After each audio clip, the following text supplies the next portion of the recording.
नमस्कार साथियों, राजस्थान ज्ञान धारा पे आपका स्वागत है। मैं दीपेश। जैसे कि आपको मालूम है कि हमारी एक नई श्रृंखला सीईटी 2026 राजस्थान जीके की हमने शुरुआत की थी। तो उसी श्रृंखला में हम एक निशुल्क क्लास राजस्थान ज्योग्राफी की लेके आए हैं, जो कि पहली वाली क्लास का ही एक तरह से मान सकते हैं कि एक्सटेंशन है। तो पहले वाली क्लास में हमने पढ़ा था राजस्थान के नाम, मरुकांत, राजस्थान आदित्य, बसंतगढ़ शिलालेख, इन सब चीज़ों के बारे में हमने थोड़ी सी चर्चा की थी।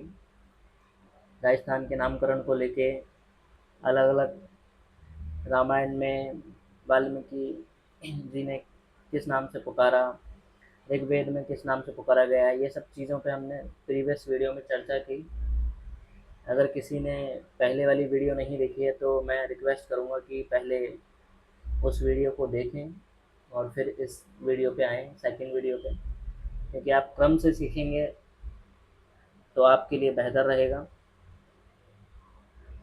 तो चलिए स्टार्ट करते हैं आज की वीडियो। और इन सब वीडियोस की जो पीडीएफ हैं, हमारा पेज राजस्थान ज्ञान धारा के नाम से जल्द ही टेलीग्राम पे हम स्टार्ट करने वाले हैं। उस पर इसकी पीडीएफ आपको मिल जाएंगी। तो जैसा कि हमने पिछली क्लास में राजस्थान के नामकरण के बारे में सीखा था, आज हम जानेंगे राजस्थान की स्थिति और विस्तार के बारे में। तो राजस्थान की स्थिति अगर हम देखें तो राजस्थान की स्थिति हम पहले वर्ल्ड के हिसाब से देखेंगे, विश्व के हिसाब से, फिर हम एशिया के, फिर इंडिया के हिसाब से हम देखेंगे, फिर अक्षांश और देशांतर विस्तार पढ़ेंगे। तो चलिए शुरुआत करते हैं। विश्व में जो राजस्थान है वो उत्तर पूर्वी गोलार्ध में आता है। ये हमारा एक विश्व का नक्शा है। तो आप यहाँ से देख सकते हैं कि ये हमारा विश्व है, ठीक है। ये है नॉर्थ मतलब उत्तर, ये है साउथ मतलब दक्षिण, ठीक है। अब देखिए, हमेशा ये याद रखना है कि उत्तर पूर्वी गोलार्ध में आता है, ठीक है। तो ये पूरब है और ये है पश्चिम।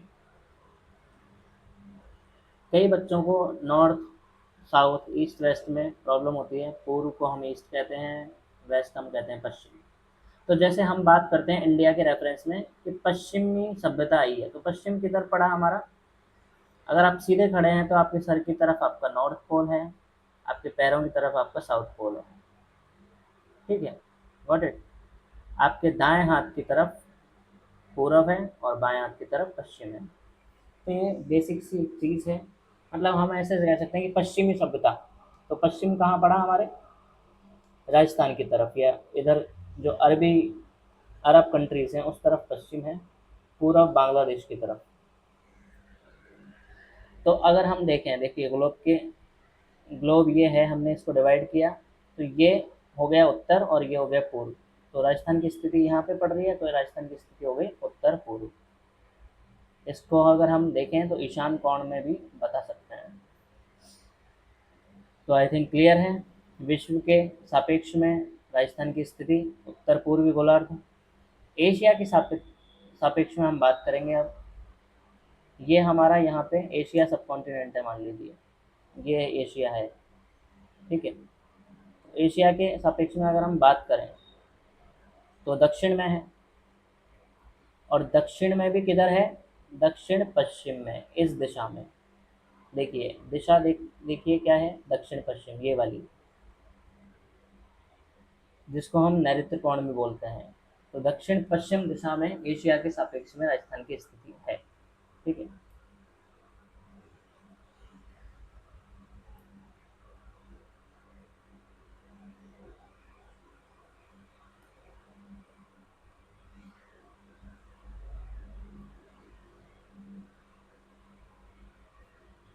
मैं एक बार इरेज कर देता हूँ इसको,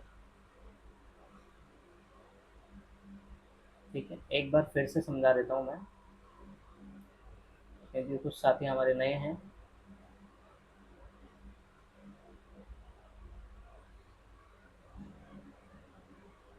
हाँ देखिए, मान लीजिए ये विश्व है, तो विश्व के सापेक्ष में हमारी स्थिति है उत्तर और पूर्व। ये उत्तर है, ये दक्षिण है, ये पूरब है और ये पश्चिम है। तो हमारी स्थिति विश्व के सापेक्ष में क्या है? उत्तर पूर्व। अब एशिया के सापेक्ष में हम देखें तो एशिया, अगर ये एशिया है पूरा, तो हम दक्षिण में हैं, और दक्षिण में हम किधर हैं? दक्षिण पश्चिम में। भारत में अगर हम देखें तो भारत में हम किधर हैं? इस तरफ। ये भारत का ये वाला हिस्सा राजस्थान है। अगर हम भारत का मैप बनाएं पूरा, ठीक है, मान लीजिए, तो ये हमारा हिस्सा राजस्थान का है, तो ये कौन सा हिस्सा हुआ? उत्तर और पश्चिम के बीच का। तो तीनों मैंने आपको बता दिए। विश्व के सापेक्ष में है उत्तर पूर्वी गोलार्ध, दक्षिण एशिया के सापेक्ष में है दक्षिण पश्चिमी, और भारत में है उत्तर पश्चिमी दिशा। वापस रिपीट कर देता हूँ। विश्व के सापेक्ष में राजस्थान की स्थिति उत्तर पूर्वी गोलार्ध, एशिया के सापेक्ष में दक्षिण पश्चिमी दिशा, और भारत के सापेक्ष में उत्तर पश्चिम। विश्व में हम देखें तो ईशान कोण में आता है, एशिया में देखें तो नैऋत्य कोण में, और भारत में हम देखें तो वायव्य कोण में। चलिए आगे चलते हैं हम। अक्षांश, उत्तर से दक्षिण तक खींची गई जो काल्पनिक रेखाएं हैं, उनको हम क्या कहते हैं? अक्षांश रेखाएं। ये मान लीजिए हमारा ग्लोब है, तो ये जो रेखा होती है ये होती है हमारी अक्षांश रेखाएं, ये होती है हमारी देशांतर रेखाएं। अब हमारा जो विस्तार है वो विस्तार है 23 डिग्री 3 मिनट से लेकर 30 डिग्री 12 मिनट तक। और अगर इनका डिफरेंस निकालेंगे तो 12 में से 3 गए 9, 30 में से 23 गए 7, 60 डिग्री 9 मिनट का हमारा अक्षांश का विस्तार है। मतलब हम 23 डिग्री 3 मिनट से लेकर, और अगर हम देखें तो 30 मिनट, ये हमारा विस्तार है, अक्षांशीय विस्तार।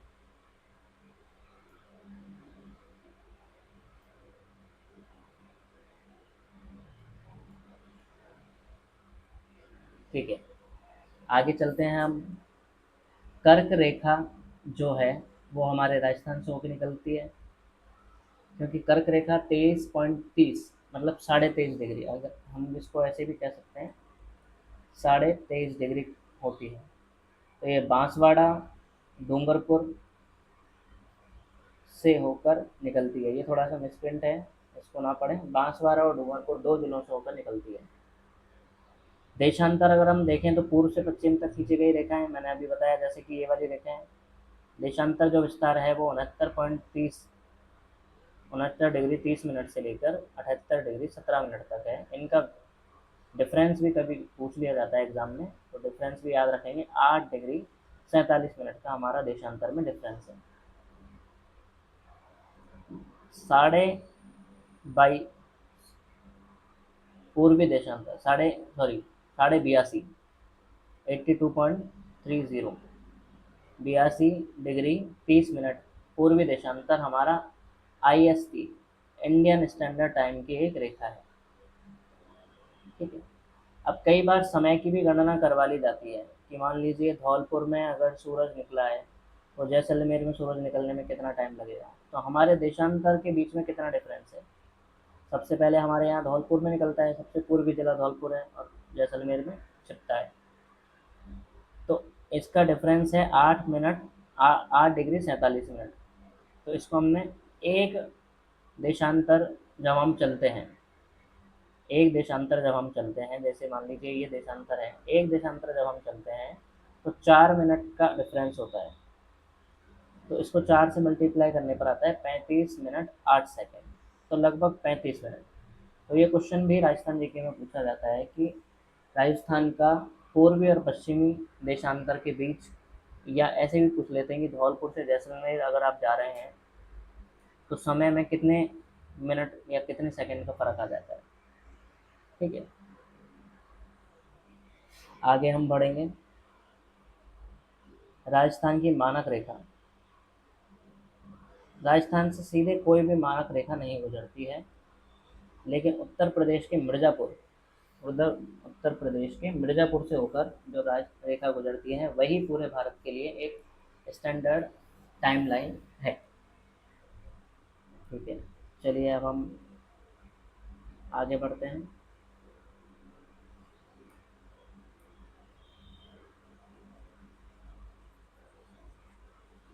आई होप आपको इतना समझ में आ गया होगा।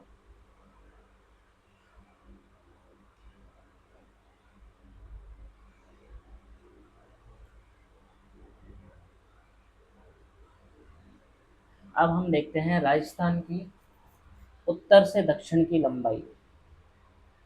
याद रखेंगे हमेशा उत्तर से दक्षिण की जो लंबाई है वो कम है, और पूरब से पश्चिम की जो लंबाई है वो ज़्यादा है।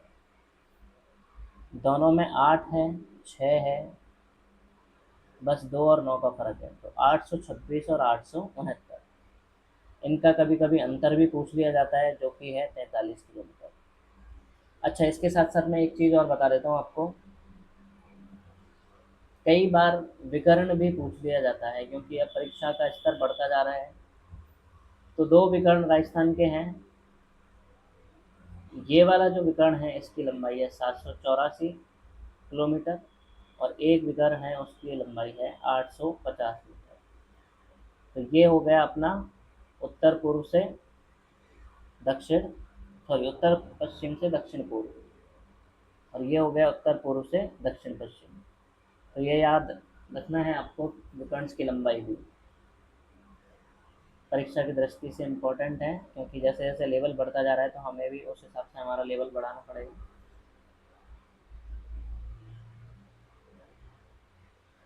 ठीक है, अभी हम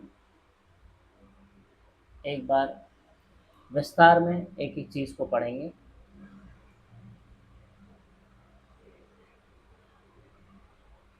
मैं थोड़ा सा स्लाइड एडजस्ट कर देता हूँ आप लोगों के लिए। हाँ, आई होप अब आपको सबको दिखेगा।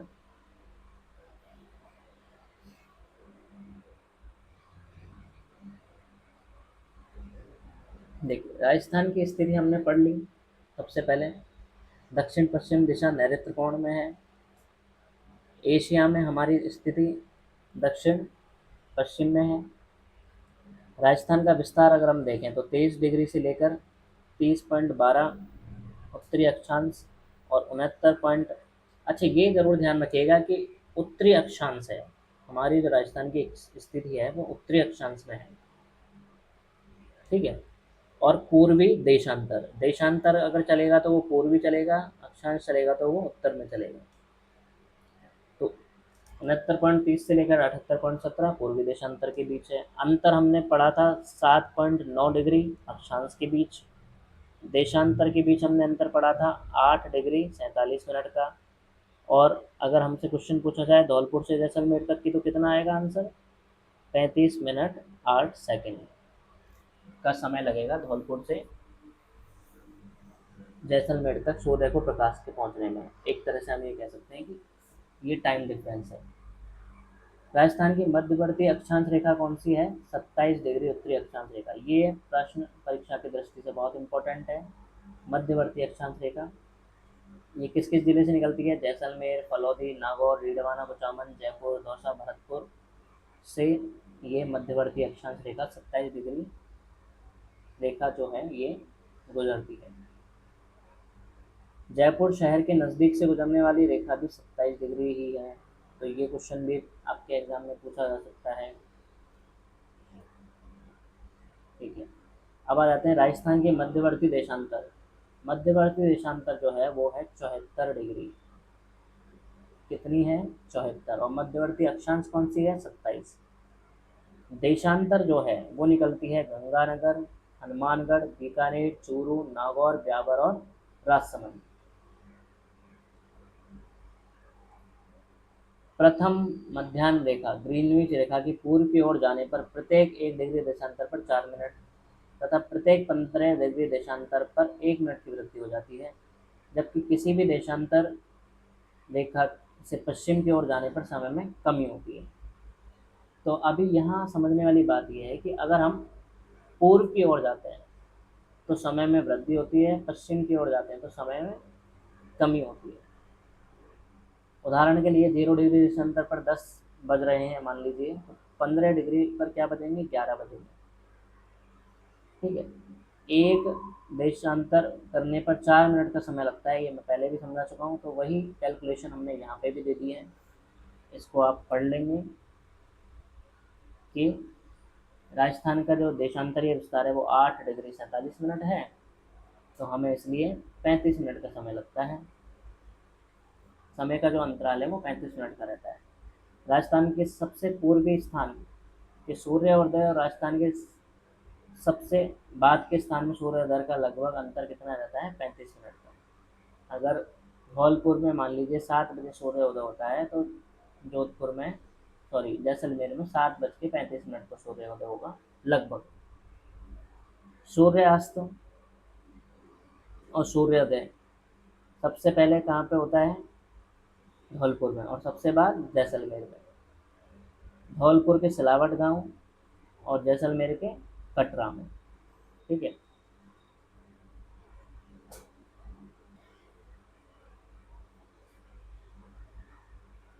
अक्षांश, अक्षांश हमने जैसे काल्पनिक रेखाएं हैं, ठीक है, जो ग्लोब पर खींची गई है आड़ी रेखाएं, उनको होते हैं भूमध्य रेखा, विषुवत रेखा की कुल लंबाई ये दे रखी है यहाँ पे। ठीक है, ये आपके सिर्फ रीड करने का है। ठीक है, ये हमारे वैसे पूछे नहीं जाते हैं राजस्थान जीके में क्वेश्चन, पर एक्स्ट्रा एक जानकारी आपको दे दी गई है। देशांतर के बारे में भी एक्स्ट्रा जानकारी अगर कोई अक्षांश और देशांत को पढ़ना चाहे तो स्लाइड से पढ़ सकता है। कर्क रेखा जो कि हमारे राजस्थान के लिए एक इम्पोर्टेंट रोल अदा करती है, उससे रिलेटेड जो क्वेश्चन बनते हैं वो हम एक बार देख लेते हैं।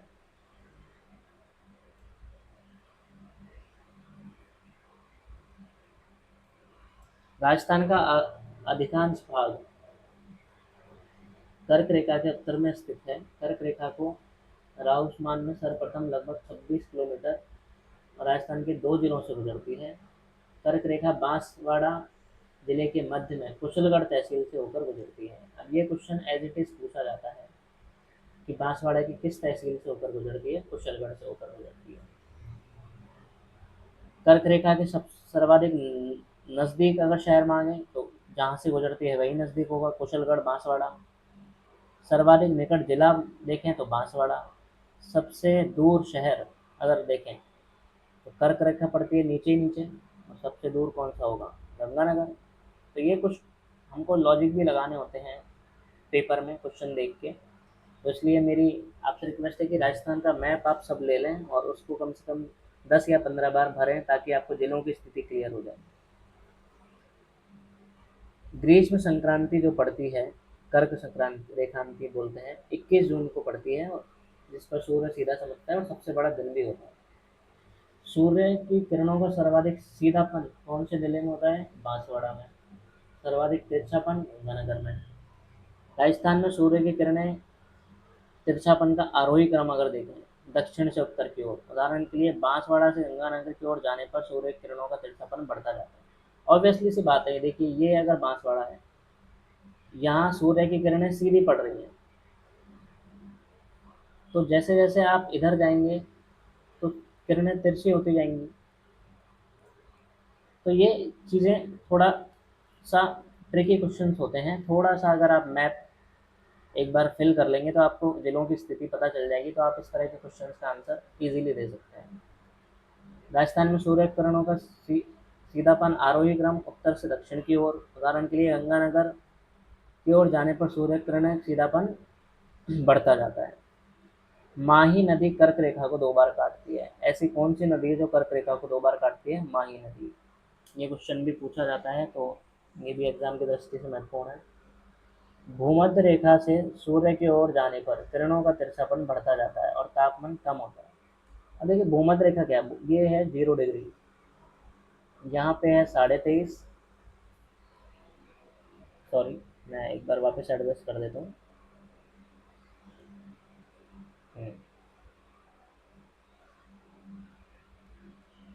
हाँ, तो मैं यहाँ आपको पढ़ा रहा था, ये है 0 डिग्री, यहाँ 23.5 है, नीचे भी ऐसे ही 23.5 डिग्री होता है।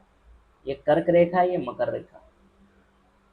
तो जैसे जैसे हम ऊपर जाते हैं तो किरणों का तिरछापन बढ़ता जाता है और तापमान कम होता जाता है। जैसे जैसे नीचे जाएंगे तापमान बढ़ता जाएगा।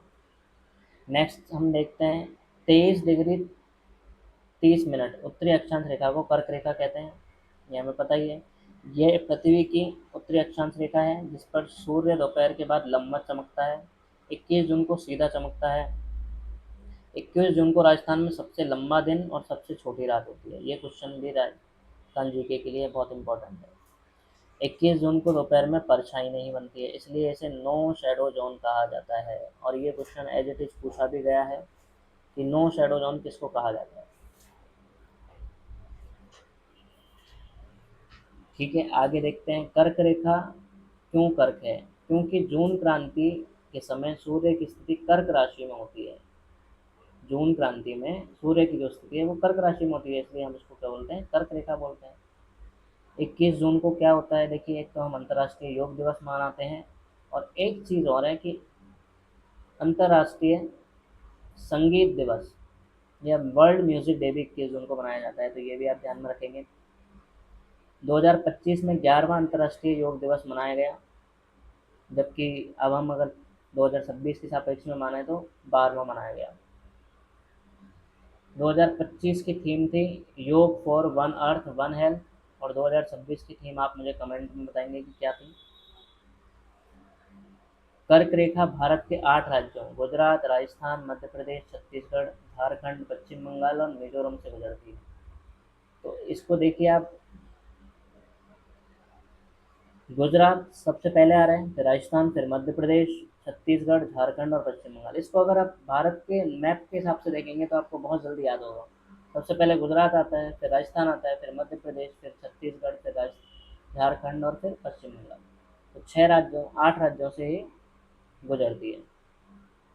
भारत में कर्क रेखा की लंबाई 6 राज्यों से गुजरती है, ये मिसप्रिंट है, इसको सही कर लीजिएगा। 6 राज्यों से कर्क रेखा गुजरती है। कर्क रेखा की लंबाई भारत में कितनी है, 2934 किलोमीटर, और राजस्थान में कितनी है, 26 किलोमीटर। और माही नदी 2 बार काटती है कर्क रेखा को। तो ये हमने आज राजस्थान की स्थिति और विस्तार के बारे में जाना है। इसी कड़ी में अब मैं आपको कुछ चीज़ें और बता देता हूँ। हालांकि वैसे जो राजस्थान जी के पढ़ रहे हैं उन्हें पता रहता है इस चीज़ के बारे में, पर फिर भी मैं आपको कुछ चीज़ों को विस्तार से समझा देता हूँ।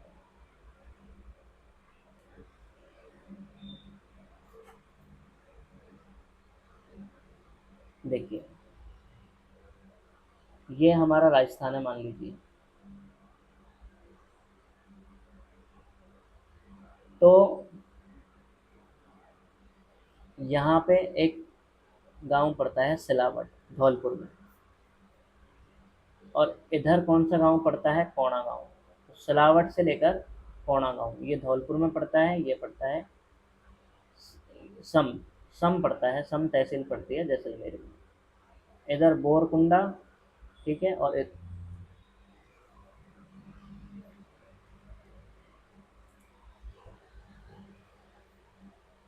इधर कुशलगढ़ तहसील बांसवाड़ा में। तो ये थोड़ा सा एक बार आप देख लेना, बाकी मैं इस चीज़ के बारे में नेक्स्ट क्लास में आपको विस्तार में बताऊंगा कि राजस्थान की सबसे पूर्वी जिला, पूर्वी शहर, सबसे पश्चिमी शहर, सबसे दक्षिणी उत्तरी शहर और सबसे दक्षिणी शहर कौन सा है, कौन सी तहसील में आता है। इन 4 चीज़ों के बारे में मैं आपको नेक्स्ट क्लास में बताऊंगा। जब तक आप कमेंट करके बताएंगे मेरे को 2 चीज़ें कि 2026 योग दिवस की जो थीम थी वो आप एक बताएंगे, और ये वाली चीज़ें आप कमेंट में बताएंगे। आज के लिए इतना ही, धन्यवाद। राजस्थान ज्ञानधारा एक निःशुल्क प्लेटफॉर्म है ऐसे विद्यार्थियों के लिए जो कि आर्थिक रूप से वंचित हैं, जो कि कोचिंग में फ़ीस नहीं दे सकते। तो उनके लिए हमने एक निःशुल्क प्लेटफॉर्म शुरुआत की है। इस चीज़ को स्टेबल होने में थोड़ा वक्त लगेगा। हम हमारे कंटेंट को, हमारी विषय वस्तु को और सुधारेंगे और आपके लिए कोशिश करेंगे कि नई चीज़ें लेके आएँ। और राजस्थान जीके की जितनी सरलतम क्लास मैं ले सकता हूँ उतनी लेने की कोशिश करूँगा। और जैसा मैंने पिछली क्लास में भी कहा था कि ये एक रिवीजन बैच है, तो इसे ऐसे ना देखा जाए कि हम डिस्क्रिप्टिव क्लास पढ़ा रहे हैं। डिस्क्रिप्टिव क्लास हम बाद में स्टार्ट करेंगे, अभी सिर्फ हमने सीईटी का रिवीजन बैच स्टार्ट किया है। तो राजस्थान ज्ञान धारा से जुड़ने के लिए आपका सबका धन्यवाद। मैं दीपेश आज के लिए विदा लेता हूँ। नमस्कार।